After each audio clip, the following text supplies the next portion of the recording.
사사들의 이야기를 통해서 우리에게 던지는 질문이 뭐예요? 누가 왕이냐 이 말이죠. 이제 어떻게 끊임없이 실패하고 쇠퇴하고 결국은 부패하게 되는지. 유일한 사사는 오직 하나님 한 분뿐이세요. 오늘 너희가 섬길 자를 택하라. 그게 지금 사사기의 이야기예요. 사사기.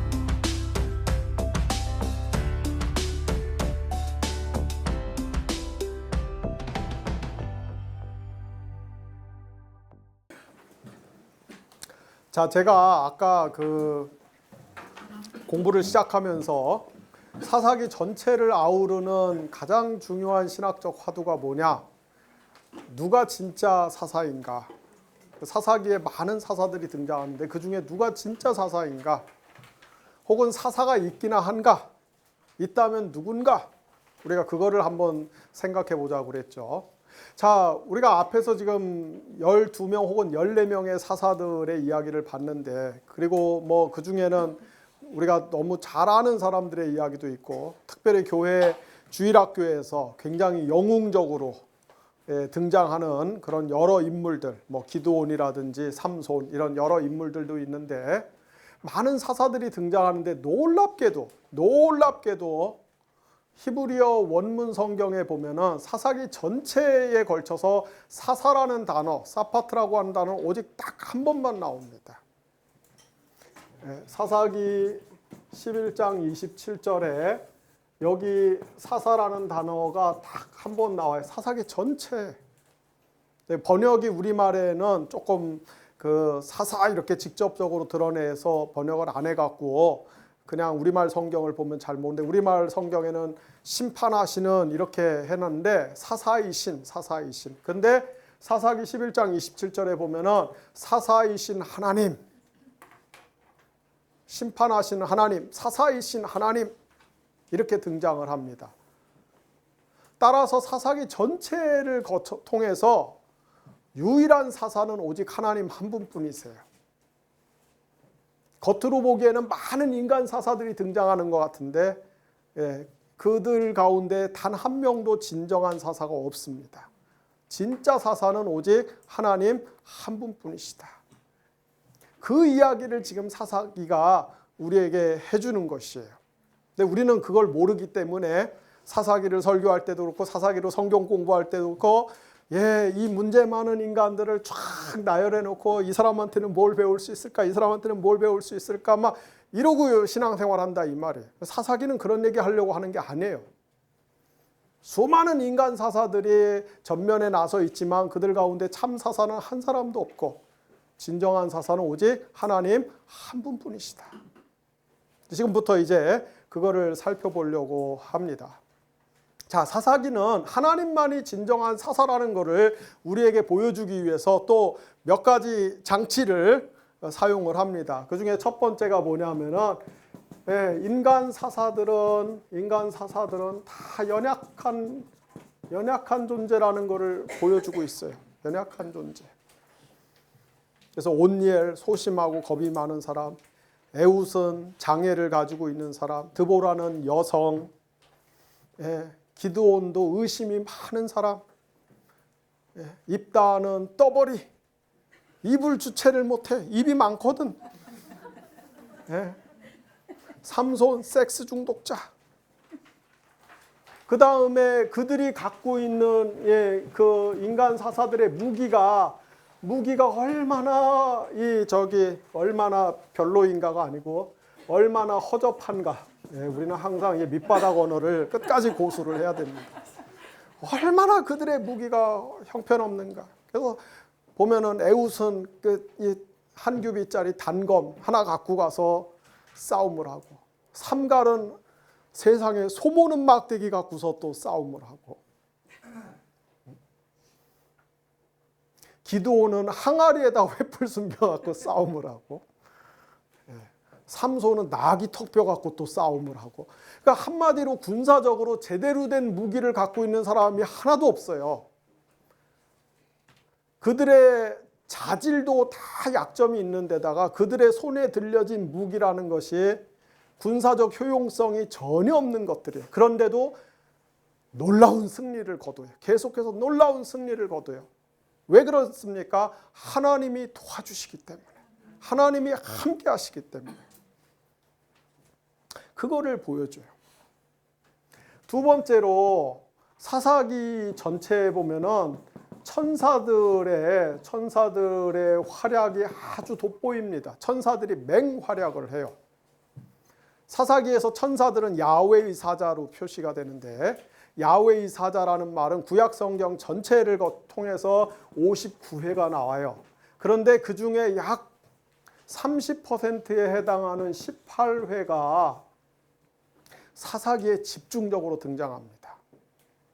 구약 전체의 거의 3분의 1에 육박하는 횟수가 이 사사기에 집중적으로 나와요. 무슨 말입니까? 사사시대가 너무나 혼란스럽고 무법천지고 하나님의 언약 공동체가 제 기능을 발휘를 못해서, 그러다 보니까 뭐예요? 하나님이 천사들을 보내서 천사들을 통해서 부지런히 지금 일을 하고 계시는 거예요.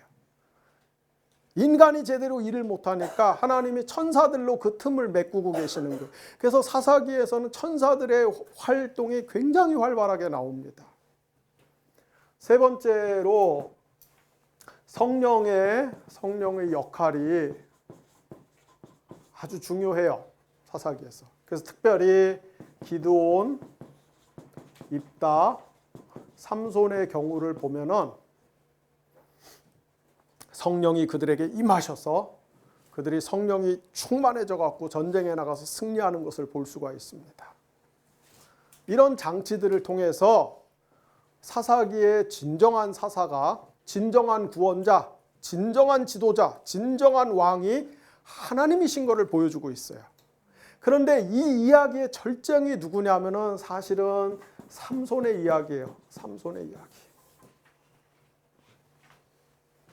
여러분이 잘 아시는 것처럼 삼손은 정말 태어나면서부터 힘이 무지막지하게 센 사람. 일례로 나귀 턱뼈 하나 갖고 1000명을 그 자리에서 죽였던 그런 사람입니다. 그러면서도 동시에 큰 실패를 맛보고 마지막 최후가 아주 비참했던 그런 사람인데, 우리가 이 사사기 내러티브를 아주 정밀하게 들여다보면은 이 삼손은 사실은 자기 앞에 있는 모든 사사들을 한 몸에 다 요약해 놓은 인물이에요. 그래서 앞에 있는 모든 사사들을 압축해 놓은 인물인 동시에 다른 한편으로 사사시대에 실패한 이스라엘 전체를 대표하고 상징하는 인물입니다. 그래서 제가 삼손 이야기하고 앞에 주요 사사들의 이야기를 조금 이렇게 표로 만들어서 여러분 교재에 드렸는데, 자, 아까 우리 온니엘은 문예적인 인물이라고 그랬죠. 자, 그 다음에 에훗은 뭐예요? 장애가 있는 사사였어요. 왼손잡이 혹은 오른손이 불편한 사람. 그리고 드보라는 뭐예요? 구원이 여성에게서, 여성이 이스라엘을 구원했어요. 그리고 기드온은 하나님의 천사가 나타나서 신년. 그리고 이스라엘을 네가 구원할 것이다. 구원을 약속한 인물이죠. 아비멜렉은 원래는 언약의 백성이었는데 언약 밖으로 나간 사람이에요. 반대로 입다는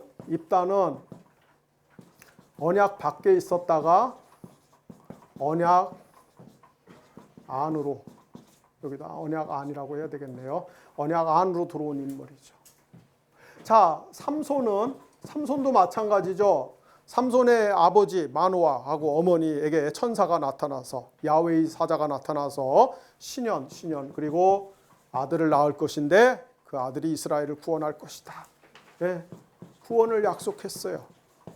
그래서 삼손하고 기드온하고 우리가 A, B, C, D, D' 그러면 C'. 그 다음에 B''에 가면 뭐예요? 삼손. 삼손 뭐예요? 멸망이 여성에게서. 드보라는 이스라엘을 구원한 여자인데 삼손은 뭐예요? 여자를 너무 좋아해갖고 들릴라한테 결국 자기 힘의 비밀을 털어놨다가 머리 싹 밀리고 눈 뽑히고 포로로 잡히죠. 멸망이 여성에게서. 그 다음에 또 삼손. 그래서 이걸 삼손 1, 삼손 2, 삼손 3 이렇게 할 수 있어요. 삼손 1 뭐예요? 삼손은 나중에 두 눈을 뽑히고 두 눈을 뽑힌 상태에서 장애를 입은 상태에서 마지막에 기둥을 무너뜨려 갖고 블레셋의 신전을 무너뜨려서 수많은 사람들을 죽이고 장렬하게 최후를 맞이하지 않습니까? 그래서 삼손의 이야기는 이 앞에 사사들의 이야기 전체를 응축해 놓은 인물이에요. 요약해 놓은 인물이에요. 특별히 에훗과 드보라와 기드온의 이야기하고 놀랍도록 병행하는 인물이 삼손입니다. 제가 조금 더 구체적으로 이야기하면은 에훗은 단독으로 혈혈단신으로 적진에 들어가서 적장을 해치우지 않습니까? 근데 삼손도 마지막에 죽을 때 뭐예요? 적진에서 단독으로 기둥을 쓰러뜨려 갖고서 수많은 적군을 죽이고 장렬한 최후를 맞이하는. 아주 똑같아요. 드보라 이야기에서도 진짜 공은 누가 세웁니까? 두 번째 여자가 세우거든요. 드보라 말고 야엘, 헤벨의 아내 야엘이 시스라를 죽이지 않습니까? 삼손도 두 번째 여자 들릴라한테 당하거든요. 두 번째 역할이 결정적인 기능을 합니다. 그리고 드보라 이야기는 4장 내러티브고 5장은 이렇게 찬송시로 되어 있는데 찬송시 5장에서 보면 드보라가 막 해를 언급해요. 근데 삼손은 눈을 뽑히고 어둠 속에 처했기 때문에 해를 못 보는 그런 것들. 기드온의 이야기는 신현 똑같고 신적인 존재를 봤기 때문에 죽을 것이라고 했는데 막 걱정하는데 실제로 죽지 않고 그 얘기도 똑같고. 정말 똑같은 건 뭐예요?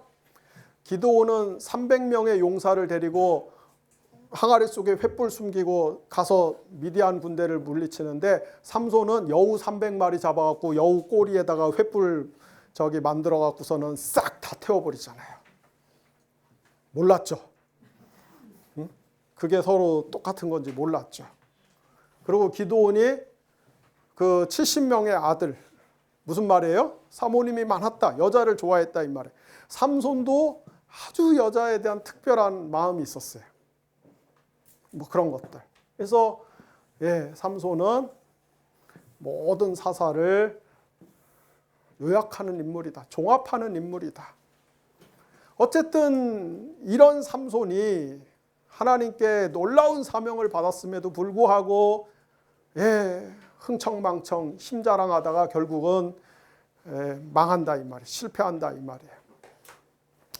머리털 밀리고 눈 뽑히고 포로로 잡혀갖고서 연자맷돌이나 가는 그런 신세가 됩니다. 자, 그런데 여러분, 이 삼손은 처음에 그의 부모에게 하나님의 천사가 나타나서 삼손의 출생을 알리고 삼손을 통해서 하나님 이스라엘을 구원하실 거라고 약속하면서 삼손을 뭐라고 정의를 하냐면은 평생에 나시린으로 살아야 된다 이렇게 이야기를 했어요. 자, 나시린 민수기 6장 1절에서 21절에 보면은 나시린의 규례가 있죠. 자, 나시린은 특별한 목적을 위해서 하나님께 구별된 사람이에요. 그래서 나시린은 그 서원 기간 동안에 세 가지를 하면 안 돼요. 첫째로 뭐예요? 머리를 깎으면 안 돼. 머리를 깎으면 안 돼. 두 번째로 일체의 술을 가까이 하면 안 돼요. 포도즙도 안 돼. 알코올 성분이 들어간 거는 일체 입에 대면 안 돼요. 세 번째로 시체를 만지면 안 돼요. 그것이 사람의 시체든 동물의 사체든 절대로 만지면 안 돼요. 그런데 나시린으로 서원한 사람이 혹시라도 이 규례를 어겼을 때는 어떻게 해야 되냐? 6일 동안 다시 정결케 하는 과정을 거친 다음에 7일째 산비둘기나 집비둘기 2마리를 잡아서 하나는 속죄물로 하나는 번제물로 바치고 8일째에 다시 머리를 기르고 그 다음에 그 후에 염소 1마리를 잡아서 속건제물로 바쳐야 됐어요. 이게 민수기 6장 1절에서 21절에 나오는 나실인의 규례입니다. 자, 삼손은 나실인으로 부름을 받은 사람이었어요. 그런데 삼손은 아주 보란듯이 나실인의 규례를 어겼어요. 일단 술을 좋아했고 그 다음에 삼손은 아주 시체하고 굉장히 친근한 사람이었어요. 죄 없는 사자를 때려잡기를 하는, 사자가 죄가 있었나 없었나, 어쨌든 거기 꿀 생기니까 그거 사체 만지는 걸 우습게 알고 그 다음에 수많은 사람들을 죽이고, 그래서 실패한 나실인. 결국 그 실패한 나실인의 최후가 어떻습니까? 머리털 밀리고 눈깔 뽑히고 연자맷돌 갈다가 마지막에 죽은 거예요. 근데 여러분, 이 과정이 정확하게 사실은 나실인의 직무가 회복되는 과정이에요. 삼손이 나실인으로 실패했기 때문에, 나실인 실패하면 처음에 뭐 해야 된다고요? 머리 밀어야 돼, 머리. 이게 지금 거꾸로 됐죠. 그렇죠? 하루씩 밀렸죠. 하루씩 밀렸어. 여기 7일째 머리를 밀고 8일째 비둘기 드리고 그 후에 염소를 속건제로 드리고. 자, 처음에 머리 밀려요. 이 나실인의 과정이 회복되는 거예요. 직무가 회복되는 거예요.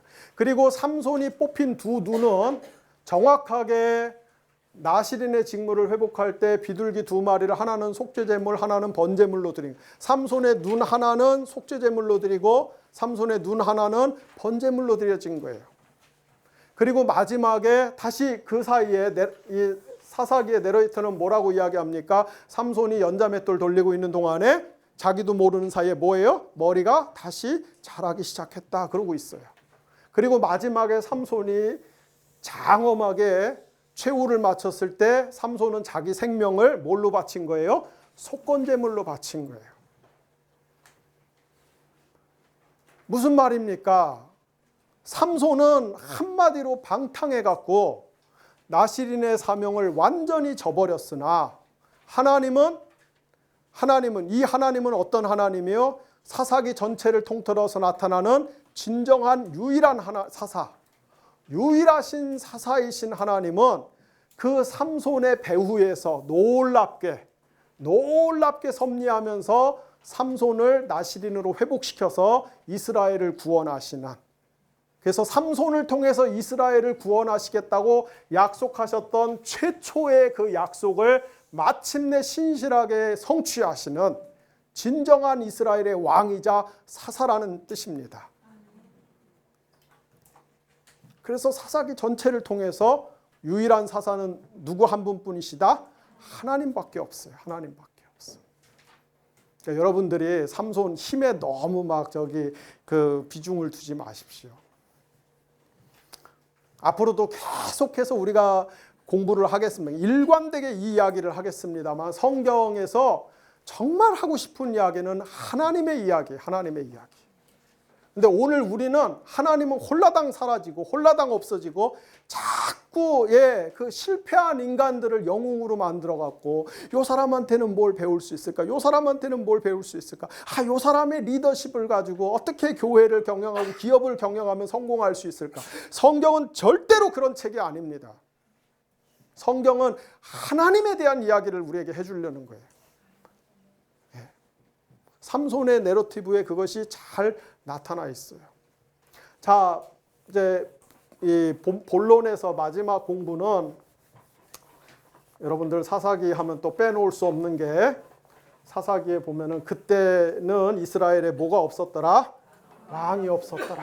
왕. 왕 얘기를 해야죠. 왕 얘기.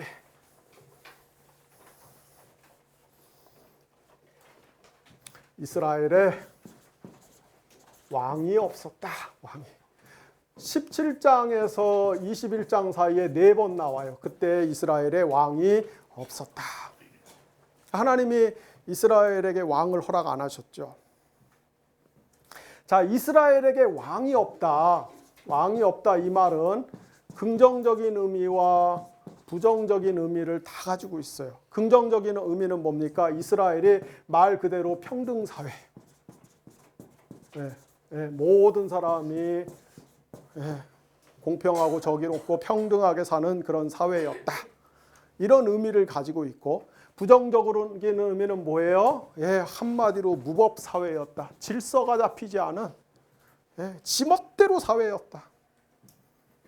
아주 혼란스러운 사회였다. 두 가지 의미를 가지고 있어요. 그런데 그때 왕이 없었다 이 말은 더 심각한 신학적인 질문을 우리에게 던지는데, 그것은 무엇이냐면, 사실 여러분, 이스라엘에 왕이 왜 없어요? 있지.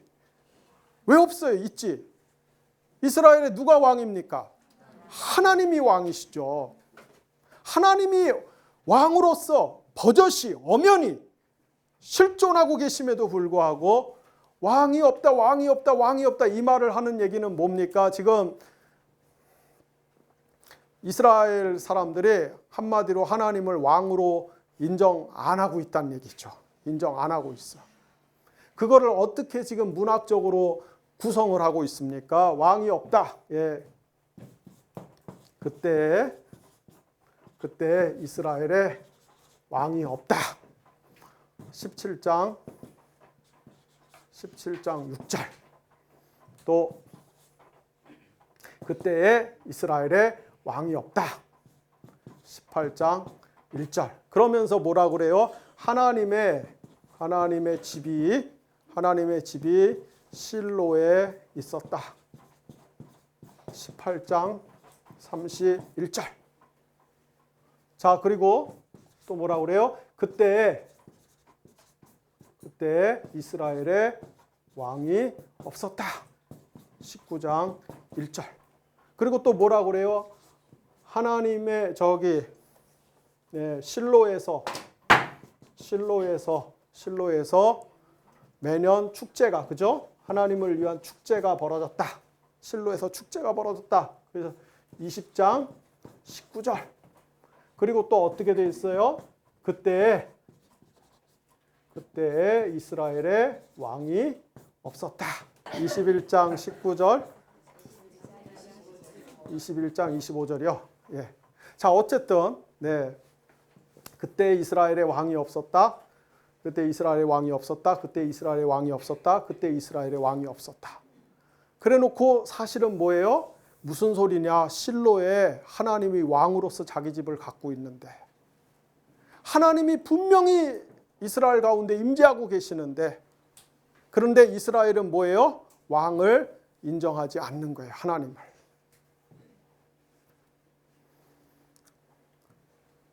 그리고 하나님 대신에 가나안의 신들을 왕으로 숭배하는 거죠. 그러면서 하나님이 왕이시고 모든 사람들이 공평하게 사는 체제를 버리고 가나안의 종교, 정치, 사회 시스템인 피라미드 시스템으로 넘어가는 것. 이것이 그때 이스라엘에 왕이 없었다는 그 이야기를 통해서 하는 이야기예요. 하지만 여기서 끝나는 게 아니라 이제 왕이 없다는 얘기는 뭡니까? 이 무질서, 이 부패, 이 내리막길, 이 막장을 해결하려면은 누가 필요하다? 결국 왕이 필요하다. 왕. 그 왕이 도대체 어떻게 올 것이냐? 그래서 사무엘서에서 사울 그 다음에 다윗을 통해서 그 왕이 와서 이 혼란을 해결할 것이다. 근데 이제 다윗의 포커스를 맞추겠죠. 다윗은 도대체 어떻게 올 것이냐? 하늘에서 갑자기 뚝 떨어질 거냐? 그게 아니라 다윗이 오려면은 또 다윗의 조상들이 만들어져야 돼요. 그래서 룻이 보아스하고 결혼하고 아기를 낳다 보니까 거기서 다윗도 태어나더라. 그래서 사사기하고 사무엘서 중간에 뭐가 들어가요? 룻기가 들어가죠. 이것이 이제 여러분들이 일반적으로 아는 방식이고, 하지만 룻기 지나서 사무엘서에 가서 보면은 여기서도 여러분의 기대를 보란 듯이 또 어기고 전혀 다른 이야기를 또 한다 이 말이죠. 여러분, 다윗도 별거 아니에요. 내가 이제 사무엘서에 가서 다윗이 얼마나 막장으로 치닫는지를 여실히 보여드릴게요. 하나님에 대한 이야기를 하고 싶은 거지, 성경이.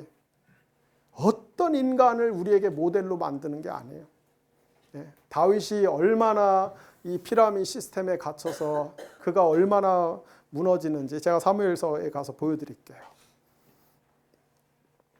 자, 이렇게 해서 우리 사사기 그 본론에 대한 이야기가 끝났고요. 자, 제가 사사기에서 우리가 신앙적으로 얻을 수 있는 교훈 두 가지만 대표적인 거 뽑아서 여러분들 교재에다가 적어드렸습니다.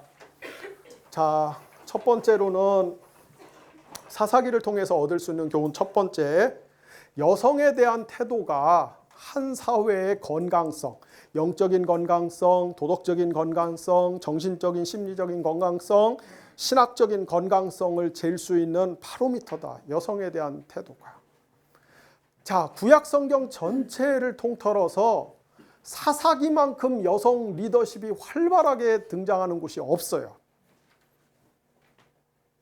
여러분, 이 성경이 지금부터 최소 3,200~300년 전에 아주 남성 중심 봉건 사회 속에서 태동한 그런 문화적인 배경을 가지고 있는 책이라는 것을 여러분이 염두에 두시고 사사기를 보면 사사기의 이 여성 리더십이 정말 대단합니다. 그래서 제일 먼저 갈렙의 딸 악사가 담대하게 아버지한테 땅을 달라고 요구를 하고, 그 다음에 드보라와 야엘을 통해서 하나님 이스라엘을 놀랍게 구원하시고, 마지막에 이름 없는 한 여인 그 아비멜렉을 무려 맷돌로 한 번에 보내버린 이 한 여인의 이야기. 남성들이 엉거주춤하고 눈치 보고 멈칫거리고 그 빈 틈과 공간을 여성들이 등장해서 놀랍게 이스라엘을 구원해가는 이야기. 이게 사사기 초반부에 나오는 이야기예요. 그런데 사사기 후반부로 가면은 여성 리더십은 싹 실종돼 버리고 여성들이 아주 비참한 대상으로 전락해 버립니다. 예를 들어서 악사가 나귀 타고 와서 자기 아버지한테 나귀 위에 앉아갖고서 내 땅 내놓으라 그러거든요. 나한테 땅 달라고. 아들이 아버지한테 상속권을 달라고 하는 게 아니라 딸이. 여러분, 우리나라도 이 여성들이 문중에서 땅 상속받은 지가 그렇게 얼마 안 됐어요. 그것도 막 그때 어느 저 집안에서 막 여성들이 대거 법정 소송 해갖고서 그거 뭐 얼마 안 됐어요. 3,000년 전 이전에 나귀 타고 나귀 위에 앉아갖고 땅 내놓으라 이 말이에요. 그런데 사사기 18장에 가면은 레위인의 첩이 기브아에서 윤간을 당한 다음에 죽은 다음에 그 레위 사람이 어떻게 합니까? 자기 첩을 나귀 위에 싣고 가서 시체를 나귀 위에 싣고 가갖고 그 토막을 내갖고서는 이스라엘 모든 지파에 보내버려요. 처음에 등장하는 여자는 나귀 위에 버섯이 앉아갖고 자기 기업을 요구하는데, 뒤에 등장하는 여자는 시체가 돼서 나귀 위에 그냥 얹혀져 갖고 가는 그런 존재로 변질이 됩니다. 그 다음에 또 그 레위인 첩, 그리고 또 누구예요? 아버지의 그 말도 안 되는 서원 때문에 어처구니 없이 희생당한 입다의 딸. 그 다음에 삼손의 그 섹스 놀이개가 된 그 여인들, 삼손의 놀이개가 된 여인들. 마지막으로 정말 끔찍한 게 뭡니까? 야베스 길르앗과 저 실로에서 살던 그 여자들. 베냐민 지파의 종족을 번식시키기 위해서 갑자기 예, 자기 동족이 다 죽어나가고 자기 마을이 초토화되고 느닷없이 납치돼서 끌려와갖고서 원치 않는 그 결혼을 해야만 했던, 아주 심하게 이야기하면 그냥 씨바시가 됐던 그 여자들 이야기. 그래서 사사기 전반부에는 여성이 탁월한 리더십을 발휘하다가 후반부로 가면은 여성이 다 이런 하나의 대상이 되고 놀이객감으로 전락한, 여성의 인권이 무참하게 짓밟히는 이야기로 끝내. 그러니까 무슨 말입니까? 한 사회가 영적으로 윤리적으로 타락하기 시작하면은, 여기선 지금 여성을 이제 이렇게 주요한 그 매개로 설정을 했지만은 사실 여성뿐만 아니라 한 사회가 도덕적으로 윤리적으로 신앙적으로 퇴락하기 시작하면은 그것이 가장 극명하게 나타나는 게 뭐냐면은 사회적 약자들이 희생자가 되기 시작해요. 사회적 약자들. 우리가 비근한 예로는 20세기 초반에 히틀러가 독일의 정권을 장악하고 나서 그 당시 독일이 히틀러 치하에서 신앙적으로, 영적으로, 정치적으로, 도덕적으로 타락하기 시작하니까 그 사회 가장 밑바닥에 있던 유대인들, 집시들, 이런 사람들, 장애인들, 이런 사람들이, 성적 소수자들, 이런 사람들이 희생자가 되듯이 똑같은 일이 지금 벌어지고 있어요. 그게 무슨 말입니까? 여러분, 한 사회가 반대로, 한 사회가 신앙적으로, 윤리적으로, 사회적으로 건강하다는 얘기는 뭐예요? 사회적인 약자들을 잘 보호하는 시스템을 갖추고 있다. 그런 문화를 가지고 있다. 그런 정신적 힘을 가지고 있다, 이 말이에요. 이것이 사사기가 우리에게 보여주는 중요한 교훈입니다. 그런 면에서 우리 한국 사회나 한국 교회가 우리를 정말 이렇게 한번 점검해보고 짚어볼 게 참 많아요. 여러분들 저 얘기 알죠? 그 휴거지. 휴거지 알죠? 네, 휴거지. 저 그 정부에서 임대 아파트 저기 하는 데 가운데서 휴먼자 들어가는 아파트 있잖아요. 거기 사는 사람들을 애들끼리 하는 말이에요. 애들끼리. 같은 학군 내에 초등학교가 있는데 그 초등학교에 어떤 데는 멀쩡한 아파트 사는 애들이 있고 어떤 데는 휴먼자가 들어가는 아파트 사는 애가 있는데, 애들이 있는데, 같은 학교에서 같은 교실에서 멀쩡하다고 하는 아파트 사는 애들이 여 동네 사는 애들을 가리켜서 뭐라고 부르냐면은 휴거지라고 불러요. 휴거지. 지금 제가 한 가지 이런 예들이 지금 우리 사회에 굉장히 많습니다. 이게 다 사실은 이 피라미드 시스템, 이 세계관이 만들어내는 병폐들이고 악이죠. 그래서 한 사회가 신앙적으로, 윤리적으로 건강하지 못하다는 건 뭐예요? 이 밑에 있는 사람들을 마구마구 대하는 거야. 함부로 대하는 거예요. 사람 취급을 안 하는 거예요. 그러나 이 한 사회가 건강하다는 얘기는 뭡니까? 이 밑에 있는 사람들의 권리와 복지를 보호해주는, 지켜주는 그런 장치들을 갖고 만든다 이 말이죠. 그런 사회적인 합의들, 정서적인 어떤 심리적인 합의들을 가지고, 기준들을 가지고 있다 이 말이에요.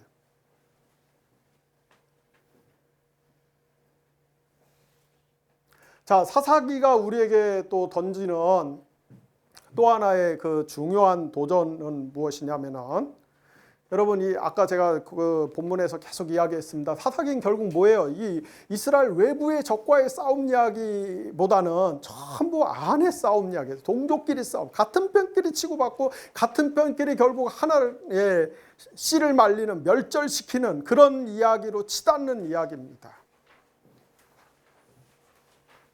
저는 그런 면에서 우리 한국 교회가 지난 선교 100년 동안에 피선교 이제 선교 100년, 우리 한국 교회 역사 100년과 또 오늘의 우리들의 현실을 볼 때 정말 사사기에서 중요한 교훈들을 얻어야 돼요.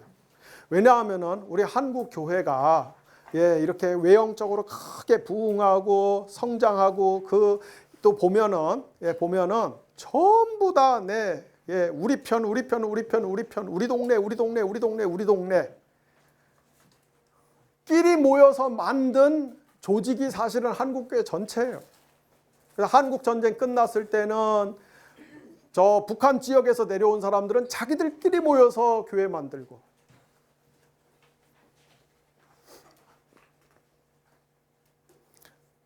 군사정권 시절에 서울이 막 개발되고 강남이 막 개발되면서 그때 경상도에서 그 이권을 가지고서 올라와서 서울에서 자리 잡은 사람들은 경상도 사람들끼리 모여서 교회 만들고, 전라도에서 올라온 사람들은 또 비슷하게 또 전라도 사람들끼리 모여서 교회 만들고, 신학교도 그렇게 만들어지고, 그리고 전라도 사람들이 모인 교회에서는 절대로 경상도 목사 초청 안 하고 초빙 안 하고, 경상도 사람들이 모인 교회에서는 절대로 전라도 목사 초빙 안 하고, 아니 실제로 그는 비일비재했어요. 비일비재했어요. 거기에 이제 계급성까지 더해지면서 비슷한 사회적인 지위, 비슷한 경제적인 능력들을 갖고 있는 사람들끼리 또 교회를 만들고, 그게 사실 우리 한국 교회의 실상입니다. 사사시대에 아주 이합집산되어 있는 이 모습이 우리 한국 교회의 발자취이기도 해요.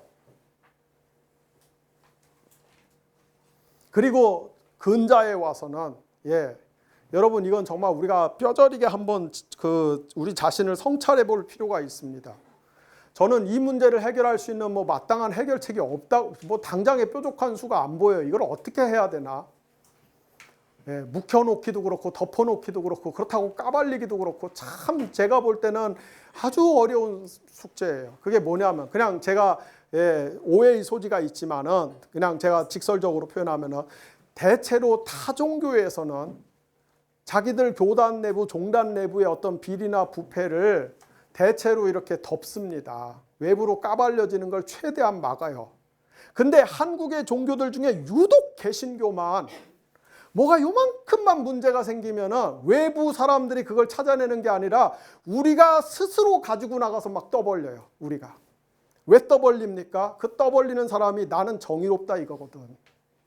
나는 저것들하고 틀리다 이 말이거든. 그렇게 계속해서 개신교는 문제를 계속해서 생산해갖고 온 세상에 광고를 해요.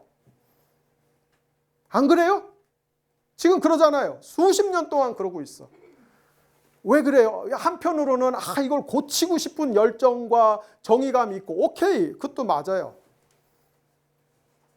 또 한편으로는 아까도 말씀드렸듯이 나는 저것들하고 틀리다 이거거든. 자기 정의감을 드러내고 싶어요. 그런데 어찌되었든지 간에 결론은 뭡니까? 밖에서 봤을 때는 개신교는 정말 몹쓸 종교야. 정말 밥맛이야. 선교의 문이 탁 막혀요. 선교의 문이 다 막혀. 그리고 뭐예요? 안에 있는 사람들은 아주 너무 환멸을 느끼고 다 지금 엑소도스 하는 거지. 엑소도스 하는 거지. 전부 다 안 나가 신자 되는 거지. 개신교 골병 들고 있어요. 이게 참 어려운 문제. 그렇다고 이거를 문제를 놔둘 수도 없고 덮을 수도 없고 까발리자니 계속 이런 악순환이고. 저는 제가 사적인 자리에서는 사람들한테 그런 얘기 많이 합니다. 하나님의 은혜로, 정말 하나님이 나라는 인간이 어떤 인간인지를 잘 아시니까 하나님의 은혜로 정말 하나님이 목사 아들로 태어나게 해서 뱃속에서, 우리 어머니 뱃속에서부터 강제로 믿게 해갖고서 목사가 돼서 여기까지 왔다 보니까 할 수 없이 내가 지금 이 개신교의 안에 머물면서 제 나름대로 이걸 어떻게 좀 살려보려고, 조금 어떻게 좀 도와보려고 내가 지금 그 나름 안간힘을 쓰는 인생을 사는데, 그게 아니라 제가 그 기독교 신자가 아닌 집안에서 태어나서 신앙 없이 이렇게 살았던 사람이면은 저는 절대로 한국 개신교 안 믿습니다. 이게 종교예요, 이게? 이게 종교야? 이게 무슨 매력이 있어요? 무슨 매력이? 뭐 바람직한 게 있어요, 이 종교에? 어디 한 군데 향기 나는 데가 있어요? 그리고 교리를 설명하고 성경을 설명하고 설교를 하면 말이 되게 믿어지게끔 얘기를 해야지. 내가 볼 때는 하나 말이 안 되는 얘기를 하는데 자꾸 믿으라고 그래. 그래서 저는 사실은 내가 원래 안 믿는 사람이었으면은 한국 개신교는 제 취향이 아니에요. 근데 하나님이 그랬다간 진짜 안 믿을 것 같으니까 그냥 모태신앙으로 만들어 나갔고 못을 딱 박아 나갔고 이렇게 돼버렸는데, 그런데 저는 사실 페이스북 같은 데서도 저도 뭐 한국개신교 문제점 쓰는데 그냥 일반적인 문제점들을 써요. 일반적인 문제점들. 누구를 딱 집어갖고서 어떤 사건을 딱 집어갖고 막 까발리면서 그렇게 안 해요. 왜 안 하는 줄 아십니까? 제 패친의 거의 절반이 이 비기독교인, 비개신교인인데 저는 제가 그런 걸 하면은 혹시라도 저 사람이 나중에 어느 기회에 하나님의 섭리적인 역사로 신앙을 가질 수도 있는데 내가 괜히 내 정의감을 드러내기 위해서 나 잘났다고 까발리기 위해서 내가 확 거놨다가 그게 빌미가 돼서 저 사람이 기독교에 대해서 아주 나쁜 인상을 갖고 전도를 받을 때 전도가 안 먹힐 수도 있기 때문에 제가 그래서 사실은 내가 모르는 게 아니에요. 내가 얼마나 많이 아는데, 내 인맥이 있는데 얼마나 많은 구석구석의 이야기를 내가 듣겠어요. 그런데 알고서도 사실 모른 척해요. 왜냐하면 전도의 문을 막을 수가 있기 때문에. 그런 걸 막 까발리면.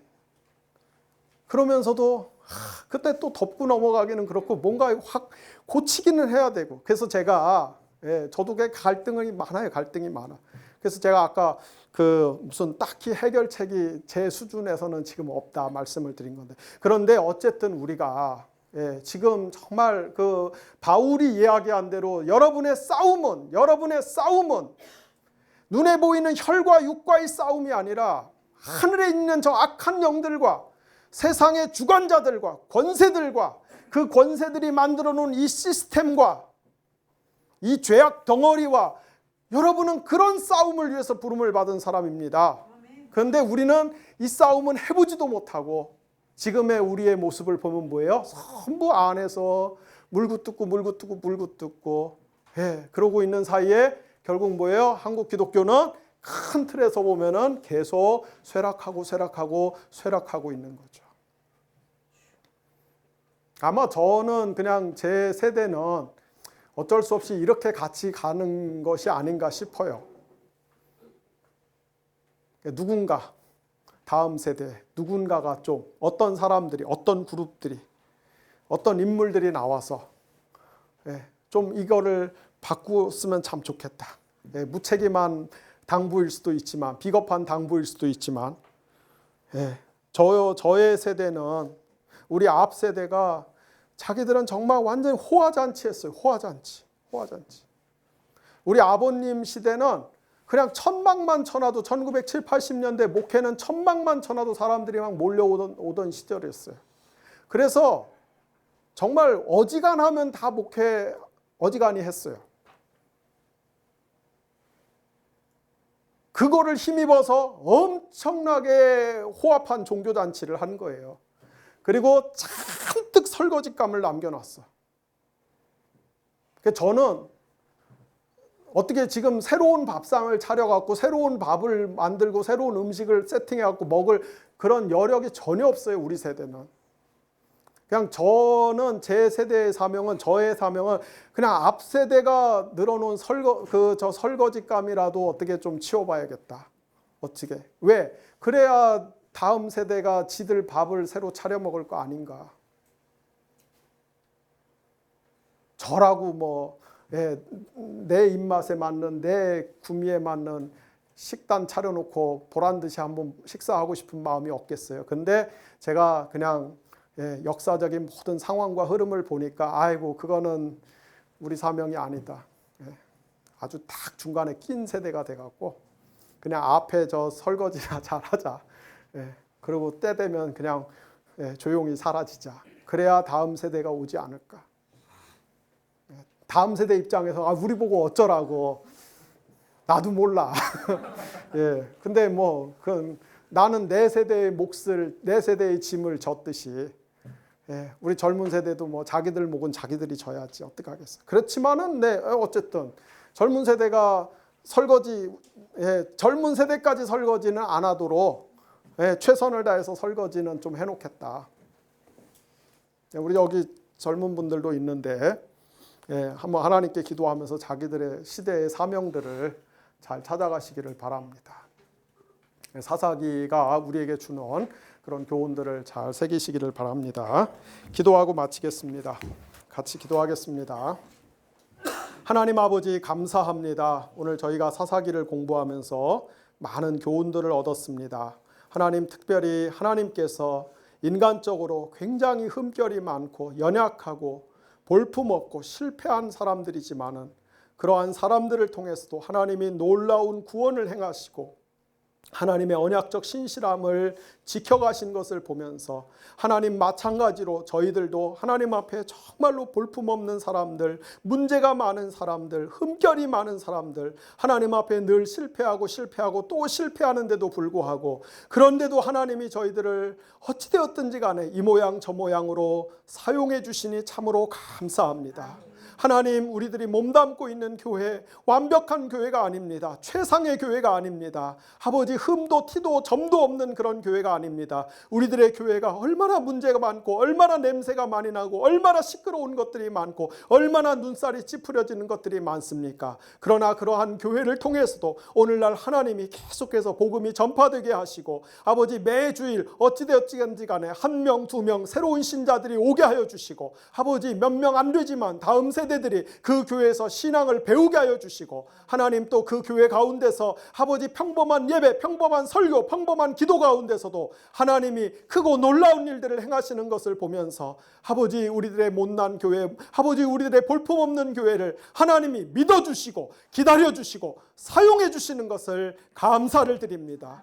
아버지 하나님, 그렇기 때문에 우리가 어떠한 경우에든지 간에 사람을 자랑하지 않게 하여 주시기를 원합니다. 사람을 신뢰하지 않게 하여 주시기를 원합니다. 위대한 목사들, 위대한 장로들, 위대한 신학자들을 우리가 자랑하지 않게 하여 주시기를 원합니다. 우리 교회가 한국을 대표하는 교회라고, 우리 교회는 이래서 좋고 우리 교회는 저래서 좋고 우리 교회는 니네 교회 없는 이런 것들을 갖고 있는 대단한 교회라고, 거룩한 교회라고, 개혁적인 교회라고, 진보적인 교회라고, 깨끗한 교회라고, 우리 교회는 신학적으로 튼실한 교회라고, 하나님, 우리가 그러한 것들을 신뢰하고 자랑하지 않게 하여 주시기를 원합니다. 우리가 하나님만을 자랑하게 하여 주시기를 원합니다. 하나님만을 의지하게 하여 주시기를 원합니다. 하나님만을 예배하게 하여 주시기를 원합니다. 우리의 삶의 주인도 하나님이시오, 우리 교회의 주인도 하나님이시오. 우리의 연약함과 부족함에도 불구하고 계속해서 언약적인 신실함을 이루어 가시는 분은 하나님 한 분뿐이신 것을 고백하며, 우리가 모든 찬송과 영광을 하나님께만 올려드리는 사람들이 될 수 있도록 저희들의 믿음과 저희들의 신앙의 시선들을 완전히 근본적으로 개혁하여 주시기를 원합니다. 성경을 보는 눈을 완전히 근본적으로 변화시켜 주시기를 원합니다. 하나님, 또한 내일 모레 베트남 하노이에서 하나님, 또 북미 정상회담이 두 번째 열립니다. 주여, 이 회담이 정말 잘 되기를 원합니다. 아버지 하나님, 이 동북아시아를 에워싸고 있는 이 국가들의 지도자들의 마음을 하나님이 녹여주시기를 원합니다. 지혜롭고 착한 마음들을 주시기를 원합니다. 그리하여서 하나님, 지난 70년 이상 동안 우리가 남과 북이 서로 갈라져서 서로 미워하고 서로 증오하고 서로 죽이려고 하고 지금도 서로 으르렁거리고 있는 이 모든 죄악의 시대들을 끊어버릴 수 있도록 도와주시기를 원합니다.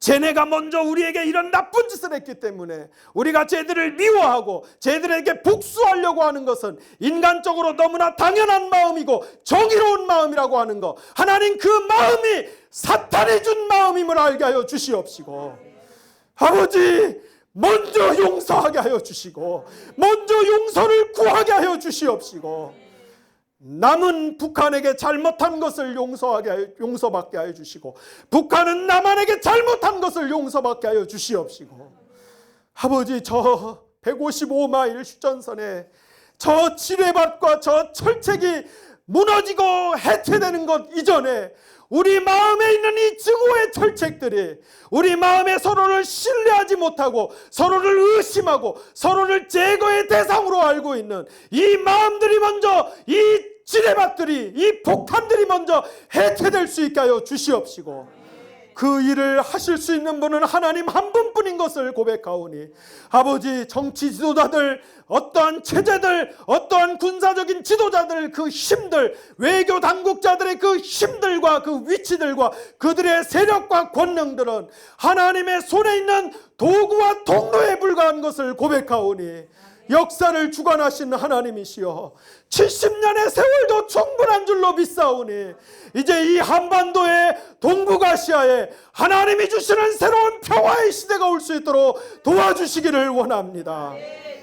하나님, 우리는 군대에 가서 전쟁을 연습하고 내가 안 죽기 위해서 남을 죽이는 연습을 하며 살았지만은 우리의 다음 세대는 평화를 배우는 세대가 되게 하여 주시옵시고 평화를 전하는 세대가 되게 하여 주시옵시고 부산에서 출발한 열차가 서울과 평양과 신의주를 거쳐서 동남아시아로, 시베리아로, 유럽으로 뻗어가면서 곳곳에 평화의 복음을 전하는 세대가 한반도에서 일어날 수 있도록 도와주시기를 원합니다.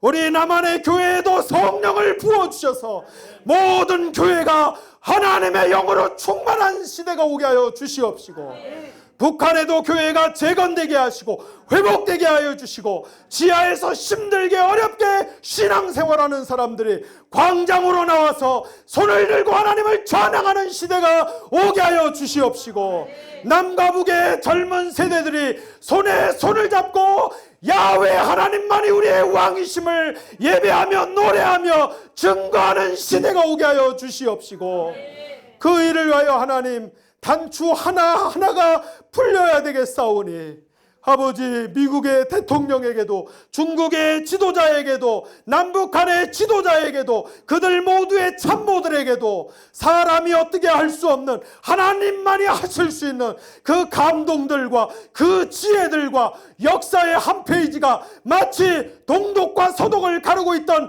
베를린 장벽이 갑자기 무너졌듯이 한반도에도 그런 하나님의 은혜의 광풍이 휘몰아칠 수 있도록 도와주시기를 원합니다. 교회가 신앙을 빙자해서 하나님 증오를 설교하지 않게 하여 주시고 증오를 아버지 핏발을 올리면서 선동하지 않게 하여 주시옵시고 하나님이 우리를 화평케 하는 자녀로 부르셨사오니 우리 한국교회가 한국 역사에 부끄럽지 않도록 안 믿는 사람들이 봤을 때 정말로 존경스럽고 사랑스럽고 고맙고 교회가 이런 수고를 해줘서 교회가 이런 역사를 바꾸는 일에 앞장서줘서 너무나 고맙다는 말이 들릴 수 있도록 하나님 새로운 패러다임이 한국교회에 나타날 수 있도록 새로운 리더십이 한국교회에 나타날 수 있도록 성령 하나님 강권적으로 도와주시기를 원합니다. 아버지 하나님, 오늘 저희들 가운데 몸이 아픈 분들이 있습니다. 생활에 문제가 있는 분들이 있습니다. 마음이 답답하고 속상하고 힘들고 괴롭고 내 힘으로 어떻게 해볼 수 없는 분들이 있습니다. 이 영상을 보는 분들 가운데 수많은 분들이 그러한 문제의 수렁 속에서 허우적거리고 내가 몸부림을 칠수록 더 빨려 들어가고 소망이 없는 분들이 있습니다. 주여, 하늘로부터 손을 내밀어서 우리를 붙잡아 주시기를 원합니다. 이 기가 막힐 웅덩이에서, 이 끝없는 수렁에서 우리를 건져주실 수 있는 분이 하나님이신 것을 고백하오니 주여 도와주시기를 원합니다. 이스라엘의 유일한 사사가 되어주신 하나님, 오늘 우리들의 인생에, 우리들의 가정에, 우리들의 삶에 유일한 사사가 되어주시기를 원합니다. 유일한 구원자가 되어주시기를 원합니다. 주여 살려주시고 도와주시옵소서. 믿는 것이 하나님의 일이라고 예수님이 말씀하셨습니다. 우리가 수많은 소와 양을 잡아서 하나님의 마음을 움직일 수 있겠습니까? 우리가 수많은 돈과 물질로 하나님의 마음을 살 수 있겠습니까? 우리가 에베레스트 산 꼭대기에 올라가서 고행을 하면서 하나님의 마음을 감동시킬 수 있겠습니까? 주여, 우리는 그런 것을 할 수가 없습니다. 그렇게 하고 싶지도 않습니다. 믿음이 하나님의 일이라고 말씀하셨사오니, 믿는 것이 하나님의 일이라고 말씀하셨사오니 주여 도와주실 줄로 믿습니다. 은혜를 베푸실 줄로 믿습니다. 나는 벌레요, 나는 지렁이요, 나는 산송장과 같을지라도 생명이 하나님께 있사오니, 구원이 하나님께 있사오니, 능력이 하나님께 있사오니, 원하시면은 손을 내밀어 붙잡아서 살려주실 줄로 믿사오니, 고쳐주실 줄로 믿사오니, 문을 여실 줄로 믿사오니, 길을 인도하실 줄로 믿사오니, 나의 존재를 새로운 존재로 만들어서 저 높은 바위 위에 암사슴처럼 뛰어올라서 레바논의 백향목처럼 손뼉을 치며 하나님을 찬양하게 하실 줄로 믿사오니, 이 밤에 그러한 은혜가 모든 분들에게 부어질 수 있도록 주여 도와주시기를 원합니다. 아버지 하나님, 지난 7주 동안에 우리가 사사기까지 공부할 수 있도록 은혜를 주신 것을 감사합니다. 요한계시록까지 잘 마칠 수 있도록 도와주시옵소서. 아버지가 지켜주시옵소서. 아버지가 지혜를 주시옵소서. 아버지가 우리의 마음을 사로잡아 주시고 하나님의 거룩한 성령의 불을 매 시간 지펴 주시옵소서. 눈의 꺼풀이 벗어지고 바울의 눈에서 비늘이 떨어졌던 것처럼 우리의 모든 인본주의, 교회에서 잘못 배웠던 것들, 내 욕심으로, 내 이기심으로 성경을 곡해하면서 봤던 것들, 그 모든 비늘은 떨어져 나가게 하여 주시옵시고 새로운 눈으로, 정직한 눈으로, 올바른 눈으로 하나님의 말씀을 바로 보게 하여 주시옵시고, 주여 말씀하셨사오니 순종하겠나이다, 순종하겠나이다. 저희들 그러한 고백을 하며 살아갈 수 있도록 도와주시옵소서.